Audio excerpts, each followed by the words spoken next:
खुशबू के मुंह से निकले शब्दों को सुनकर विराज ने भी खुशबू की इंसल्ट करना शुरू कर दिया था। अपनी आधी बात कहने के बाद जब विराज ने देखा कि खुशबू के चेहरे के हाव भाव बदल रहे हैं, तो विराज को और भी ज्यादा मजा आने लगा था।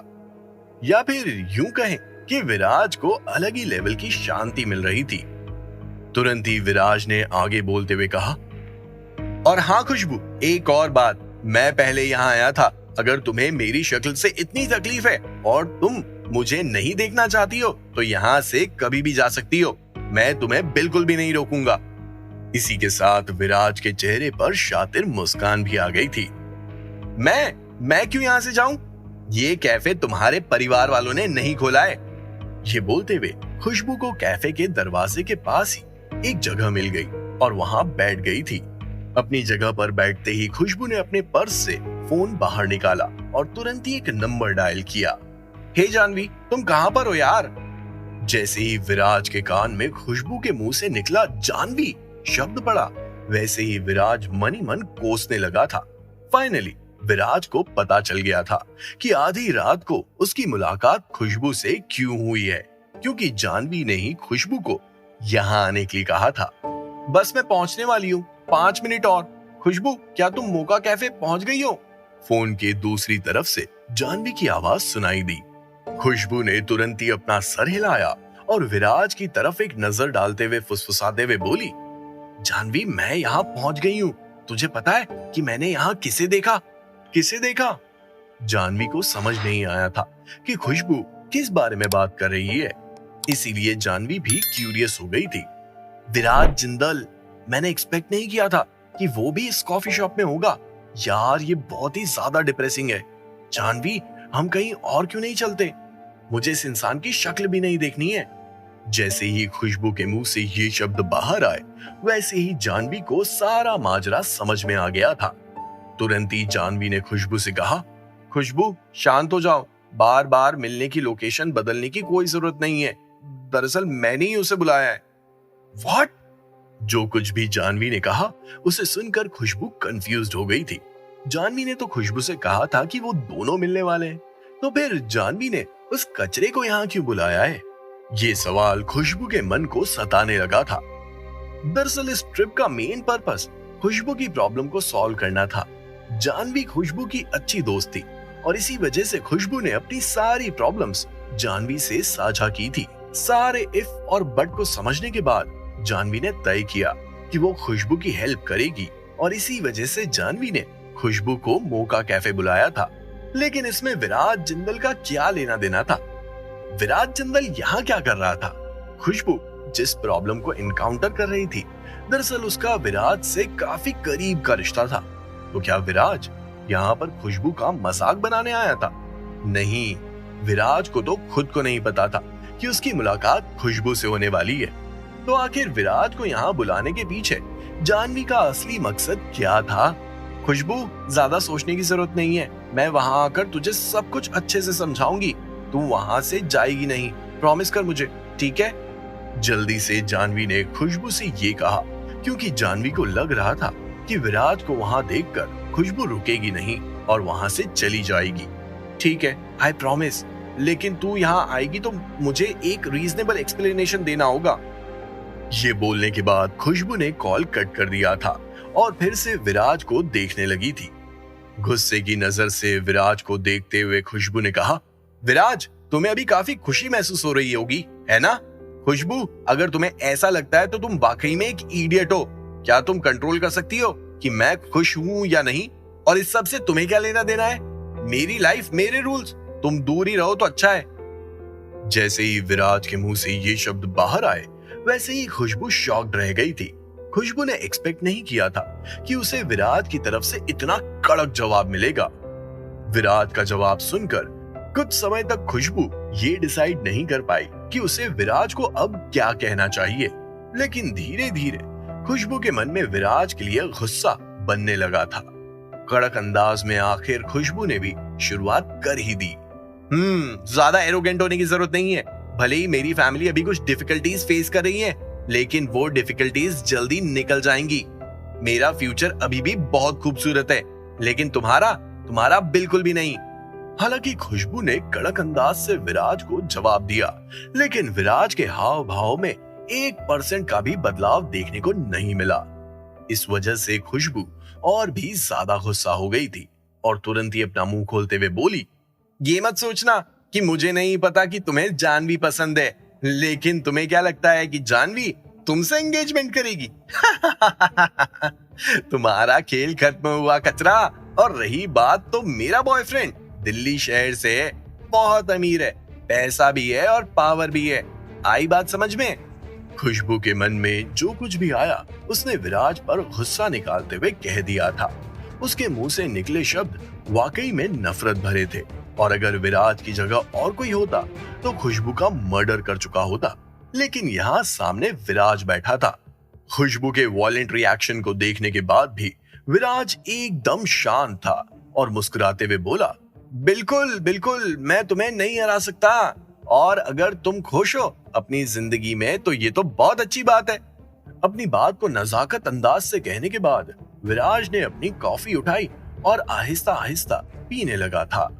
विराज के हाव भाव देखकर ऐसा लग रहा था जैसे खुशबू उसके लिए एग्जिस्ट ही नहीं करती है। विराज का रिएक्शन देखकर खुशबू को और भी ज्यादा गुस्सा आने लगा था, लेकिन आखिर खुशबू कर भी क्या सकती थी? विराज ने उसे प्रोवोक भी नहीं किया था। अब बिना वजह विराज पर चिल्लाना या फिर बुरा भला कहना कोई सेंस वाली बात नहीं थी। कुछ समय बाद विराज को दरवाजे के बाहर से किसी के कदमों की आहट सुनाई दी और तुरंत ही उस शख्स ने दरवाजा खोलकर अपनी एंट्री मार ली थी। उस शख्स ने लाइट ग्रीन कलर की ड्रेस पहनी थी, खुले हुए बाल, डेलिकेट चेहरा, परफेक्ट फिगर और उसके सारे मूवमेंट्स में लोगों को एलिगेंट टेम्परामेंट नजर आ रहा था। वो शख्स और कोई नहीं बल्कि जानवी थी, जिसके बारे में विराज दिन रात सोचा करता था। जानवी को देखकर विराज उसके करीब जाना चाहता था, लेकिन खुशबू ने पहल करते हुए विराज का रास्ता ही ब्लॉक कर दिया था और तुरंत ही जानवी के गले लगते हुए बोली, जानवी अगर तू नहीं आती ना तो इस लड़के ने तो मुझे गुस्सा दिलाकर ही मार देना था। मुझे तो ये समझ में नहीं आ रहा है कि हम दो बहनों के बीच की बातों में तूने इस लड़के को यहाँ क्यों बुलाया है? ये बोलते हुए खुशबू के एक्सप्रेशंस पूरी तरह से बदल गए थे। जब जानवी ने देखा कि खुशबू बहुत ही ज्यादा गुस्सा है तो तुरंत ही जानवी ने खुशबू को गले लगा लिया था। अपने पर्स को टेबल पर रखते हुए तुरंत ही जानवी ने खुशबू के कान में फुसफुसाते हुए कहा, खुशबू मैंने इसे यहाँ इसलिए बुलाया है जिससे ये तेरी मदद कर सके। ये मेरी मदद? जानवी तुझे कुछ समझ भी आ रहा है? ये मेरी मदद करेगा या नहीं वो अलग मैटर है, लेकिन अगर ये मेरी मदद करना भी चाहता है तो भी मुझे इस इंसान से कोई मदद नहीं चाहिए। और मुझे खुशबू को कब से किसी कचरे वाली की मदद लेनी पड़ गई? मैं हैंडल कर सकती हूँ जानवी, तू मुझे काफी इंफीरियर फील करवा रही है। ऑब्वियसली खुशबू विराज से बहुत ज्यादा नफरत करती थी। इनफैक्ट शुरू में खुशबू विराज से नफरत नहीं करती थी, लेकिन जब खुशबू को पता चला कि विराज गरीब है तभी से खुशबू के दिल में विराज के लिए नफरत पैदा होना शुरू हो गई थी। जब खुशबू को पता चला कि विराज ने लॉटरी जीती है तब भी खुशबू की फीलिंग्स बदली नहीं थी। वो अभी भी विराज को एक गरीब इंसान ही समझती थी। खुशबू को ऐसा लगता था कि विराज जैसे गरीब लोग भले ही कितने ही अमीर क्यों ना हो जाए, इनका लाइफस्टाइल एक गरीब की तरह ही रहेगा। अगर विराज को 10 करोड़ रुपए भी मिल जाए तो भी वो उन 10 करोड़ रुपए से अपनी लाइफ बेटर नहीं करेगा, बल्कि उन पैसों को संभाल कर रखेगा जिससे फ्यूचर में कुछ हो तो वो उसके काम आ सके। विराज की ऐसी सोच से सभी लोग परिचित थे। अगर ये सब सिर्फ प्रेजुडाइज थे तो हॉस्पिटल वाले इंसिडेंट के बाद से खुशबू के मन में विराज के लिए नफरत और दुश्मनी दोनों ही अलग लेवल से बढ़ गए थे। अगर उस दिन विराज जिंदल उस हॉस्पिटल में मौजूद नहीं होता तो हॉस्पिटल के डीन खुशबू की मां को एक्सपेल नहीं करते, तो आज खुशबू के परिवार के बीच में कोई भी डिफिकल्टीज नहीं होती। जब खुशबू उस हादसे के बारे में सोचती है तो उसका मन करता है कि वो विराज के चेहरे पर 100 बार थप्पड़ मारे। सिर्फ यही एक तरीका है जो खुशबू के मन से विराज के लिए नफरत को दूर कर सकता है, वरना ये नफरत इसी स्पीड के साथ बढ़ती रहेगी और क्या पता इसी दिन खुशबू विराज की जानी दुश्मन बन जाए। You never know. खुशबू, मुझे लगता है कि तेरे दिल में विराज के लिए बहुत जहर भरा हुआ है। तुझे उस तरह से बिल्कुल भी नहीं सोचना चाहिए। दरअसल उसमें बहुत अच्छी क्वालिटीज भी हैं। अगर तू उससे अच्छे से बात करेगी, थोड़ा समय लेगी, तो तुझे भी पता चलेगा कि वो किस तरह का इंसान है। वो वैसा नहीं है जैसा तू सोचती है। हालांकि जानवी के मुंह से निकले शब्दों को सुनने के बाद भी खुशबू का मन बदलने वाला नहीं था।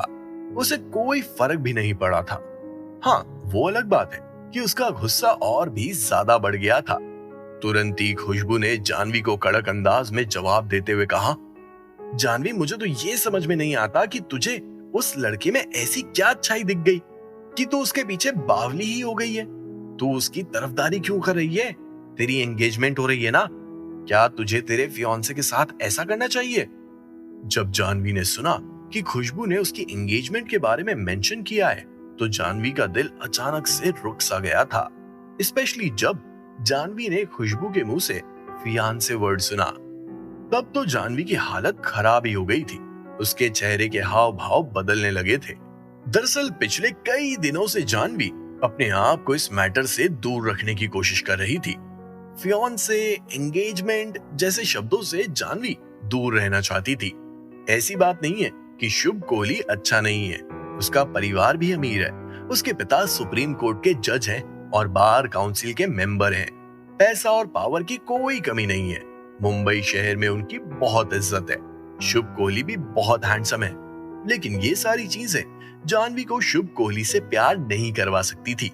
हालांकि बहुत सारी लड़कियां ऐसी भी होंगी जिन्हें जिंदगी में ऐसा मौका मिले तो वो शुभ कोहली को छोड़े ही नहीं। लेकिन जानवी को शुभ कोहली और उस एंगेजमेंट में कोई दिलचस्पी नहीं थी। जानवी की नजर में जिंदगी के बहुत सारे मायने थे। अगर वो अपने और शुभ कोहली के बीच में जिंदगी के पैमाने देखे तो वो सोचती थी कि क्या वो दोनों पूरी जिंदगी एक साथ अच्छे से निभा पाएंगे? क्या वो दोनों एक दूसरे को बेहतर तरीके से समझ पाएंगे? क्या वो दोनों एक दूसरे की इज्जत कर पाएंगे? क्या वो दोनों एक दूसरे को जिंदगी में आगे बढ़ा पाएंगे? जब भी जानवी इन सारे पैमानों के बारे में सोचती थी तो उसे लगता था कि पूरी दुनिया में सिर्फ एक विराट जिंदल ही है जो इन पैमानों पर एकदम फिट बैठता है। इकोनॉमिक राइट्स की बात करें तो विराट जिंदल कितना हैंडसम है या नहीं, इससे जानवी को कोई फर्क नहीं पड़ता था, क्योंकि उसके लिए हैंडसम होना कोई नेसेसिटी नहीं थी।